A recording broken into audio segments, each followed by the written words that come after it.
Hello all and welcome to this alternative Civil War gameplay video.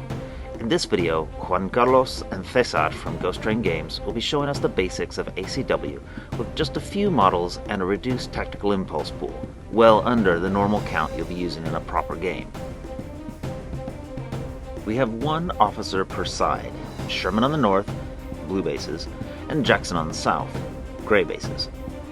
We have also one regular and one weird model per side, the IMLS Hopper in the south, and a Feb regular with his signature projector coil.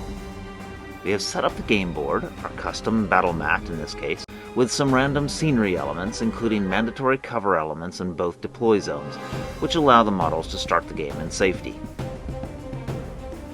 First we do a deployment test. We pit force military quality plus officer military quality plus D20 against our opponent. Any roll made against a difficulty set by our opponent, most of them, is called a test. In this case, the North has a force MQ of 2 and Sherman's MQ of 6 and an 8 on the die, totaling 16. The South has a force MQ of 3 and Jackson's own of 5, adding a die roll of 4, yielding a grand total of 12. As winner, the North may choose his board side or deployment first, and his opponent takes whichever of these choices is left. The blue side chooses deploying first, so the rebels get the other side of the board.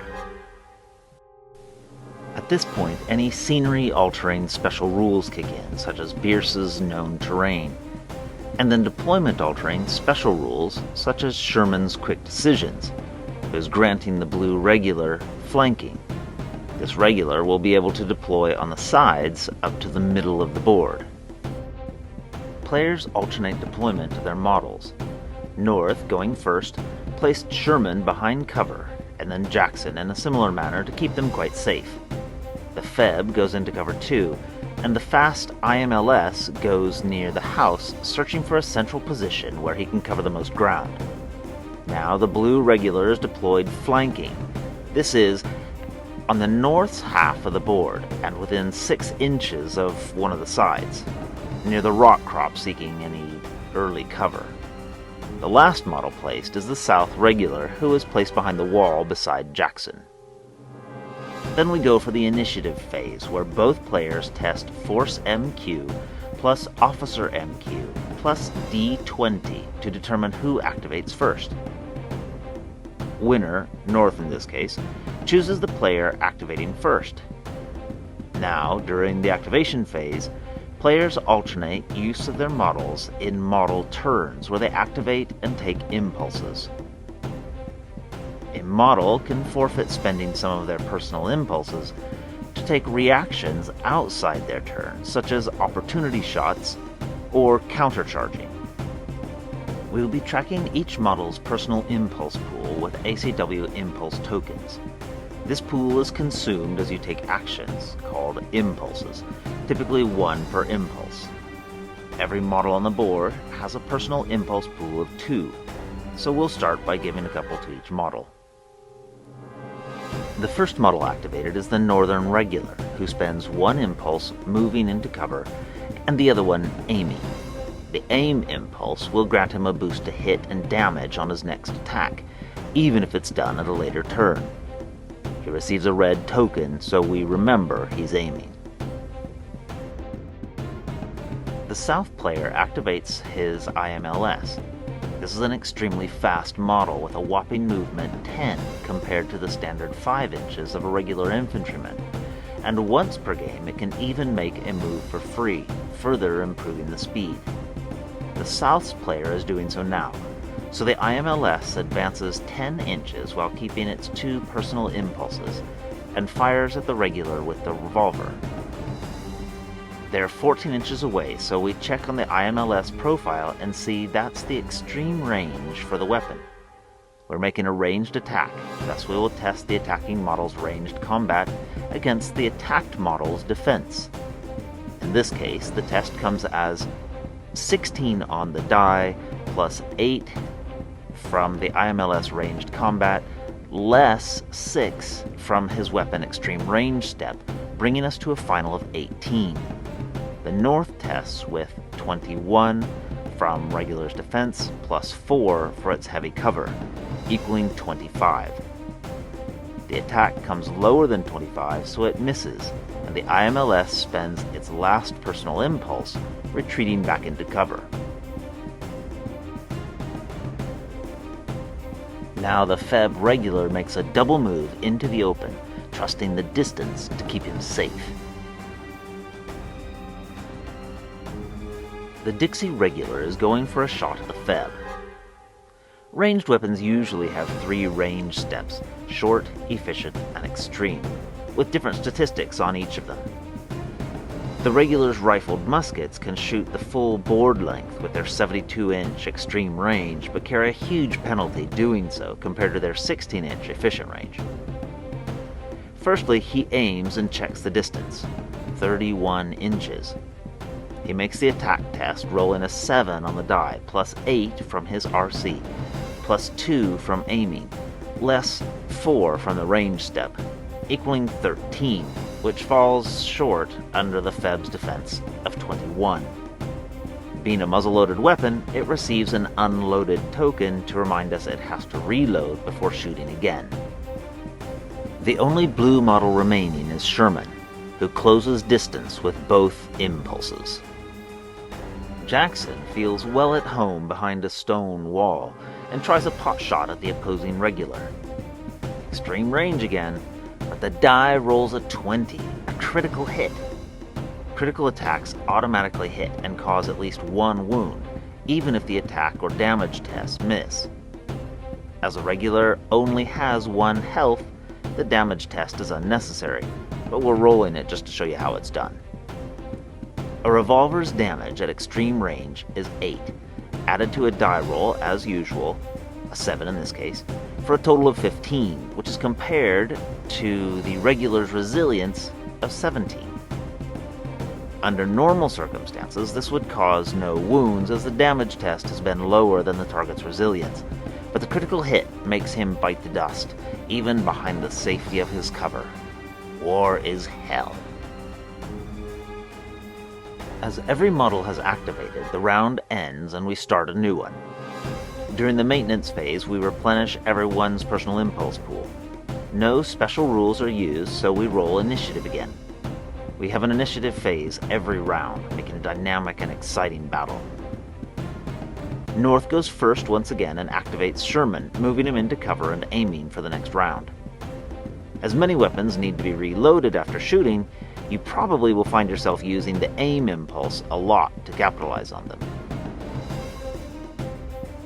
Next, the Southern Regular reloads his rifled musket and advances into the open, knowing that both Sherman's revolver and the Feb's coil projector have very limited range. Missions will have you moving to seize the most tactical spots, so you must consider your model's safety while pushing ahead. The Feb Regular moves twice again, spending double movement to cross the stream, as cross-country terrain elements are harder to move across. After this, the North player spends one of his tactical impulses to grant it an extra personal impulse to move further, leaving behind the cross-country and getting some cover from the wall. This is one of the many uses of the tactical impulse pool, a very versatile though limited resource that can be used for rerolls, to grant models extra personal impulses, bolster die rolls, win the initiative test, or activate special rules. The IMLS closes in and takes a shot at the Feb, missing with a roll of 15, 8 from the die and his RC of 7. And following the North's example, the South player uses the tactical impulse to grant an additional impulse so the IMLS can move back to safety. The Greys have numerical superiority, so Jackson is left to activate. He stands his ground and aims for the next round. His remaining personal impulse is discarded as the round ends. After replenishing pips, the new round starts with a tie in initiative, resolved by re-rolling, and the North wins again. This time Sherman is using his Hard War special rule, spending 1 tactical impulse to bestow a -1 penalty to every test or check an opponent makes, reflecting Sherman's scorched earth tactics and attacks on the logistics of the enemy. Jackson will also use superior firing position, spending 1 tactical impulse to grant his allies an extra bonus when they take an aimed shot. The Feb infantryman moves twice, closing in to make a projector coil attack with a 3rd PI granted by the expenditure of a tactical impulse. The projector coil can make 2 different attacks, one using the barrage template next to its base, and another one placed in the center of the 4-inch template, smaller one, up to 6 inches away from the trooper's base. Instead of targeting a model, the projector coil makes an attack on any models covered by the template, as it uses a barrage of lightning instead of a solid projectile. The North player will make his attack and damage rolls simultaneously, the blue die being the attack, red being damage. This makes for a faster game, but you may prefer independent rolls. The Feb's ranged combat is 9, plus 12 from the die, equaling 21, enough to hit the IMLS defense, but the damage die results in a 1, which fails to hurt him. Not pleased by this outcome, the North player spends 1 tactical impulse to re-roll this die, getting a 7 that adds to the weapon's damage of 16 for a total of 23. The IMLS has a resilience of 19, so the damage test exceeds it by 4, causing 1 additional wound. Weapons and attacks cause 1 base wound for succeeding the damage test, and 1 extra per every 4 points it exceeds the target resilience. The IMLS is destroyed after receiving 2 wounds off his total 2 health. Its volatile special rule comes in as he has received a large amount of fatal damage, making it explode in a huge 6-inch radius blast that automatically hits anyone under. In this case, the area is clear, so there are no further consequences. Although impressed by the fireball and the raining scrag, the rebel doesn't flinch and targets the Feb regular. He spends 1 impulse aiming first to benefit from Jackson's superior firing position and makes the attack test. 12 on the die, plus 0 efficient range step, and 8 ranged combat, plus 3 from aiming and superior firing position, less the 1 from Hard War, coming to a total of 22, more than enough to hit the Feb's defense of 21. The damage test comes to a total of 18, unsatisfactory for the South player, who opts to re-roll it, spending 1 tactical impulse. The new roll comes to a whopping total of 30, 19 on the die, plus 12 from the musket's damage at efficient range, less 1 from Hard War. 11 points higher than the target's resilience of 19, meaning it takes 4 wounds, 1 base. The Feb only has health 2, so he's out of the game. Jackson decides to advance, losing his aiming impulse from the last round, as you're required to make an attack following an aim impulse. He tries a shot, which unsurprisingly misses, due to the extreme range. All models' activations are done, thus the round ends. There's nothing to resolve in maintenance, and none of the officers want to use their special rules, so a new initiative phase comes, finally favoring the South this time. Jackson continues to advance toward his nemesis and tries a shot at efficient range this time. His chances are good, but the player rolls a 1. Although this isn't an automatic miss, even in the most favorable circumstances, a roll like that isn't getting you near your difficulty target.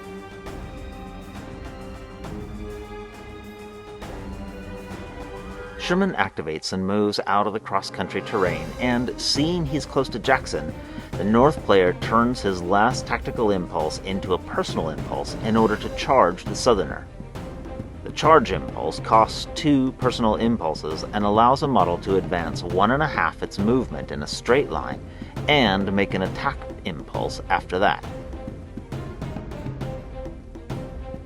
We We have moved the camera closer so we can get a better view of the officers clash.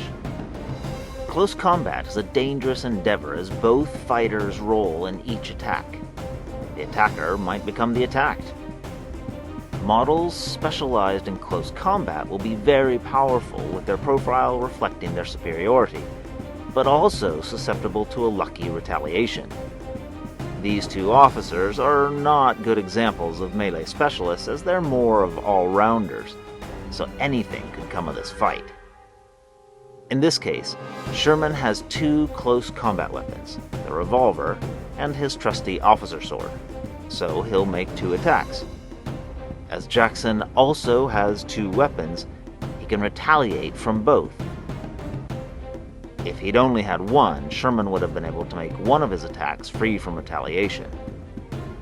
Both models have the same close combat value, 9, and their swords grant them +1 defense against close combat attacks, so they sit at 24. Both players roll the attack tests, Sherman coming with a total of 21, and 18 for Jackson. Having rolled higher, Sherman's attack is resolved first, unluckily missing Jackson. Having survived the attack, Jackson's attack is resolved, obviously missing too. Had he perished from Sherman's attack, there wouldn't have been a counterattack. We will resolve now the second attack from the revolvers. These are powerful weapons in melee, as their short-range step has a high damage and a +2 bonus to hit. Close combat values rise to 11 this time, and the attack test totals come to 21 for Sherman and 27 for Jackson. Even though Sherman was the charging model, Jackson's attack will be resolved first as his total is higher. 27 is enough to hit Sherman's defense of 24, so it connects and we go to the damage test. Coming to 5 on the die, plus 14 from the revolver's damage, and equaling a total of 19. The South player isn't happy with this roll, and spends his last tactical impulse to re-roll it, coming to a new total of 23. Sherman's resilience is 19, so he receives 2 wounds. 1 from beating it, and 1 for the extra 4 points. Sherman has a total health of 4, so he survives the attack. His attack test came to 21, as we saw before, not enough to put a dent in Jackson's defense of 24. Now we would activate the remaining South regular and go on, but we've covered all the basics of ACW, so we'll give these guys a rest. As you can see, ACW is a fast-paced game with easily grasped mechanics, where models' profiles and special rules add the depth in a richly tactical game. Hope you enjoyed it. See you next time.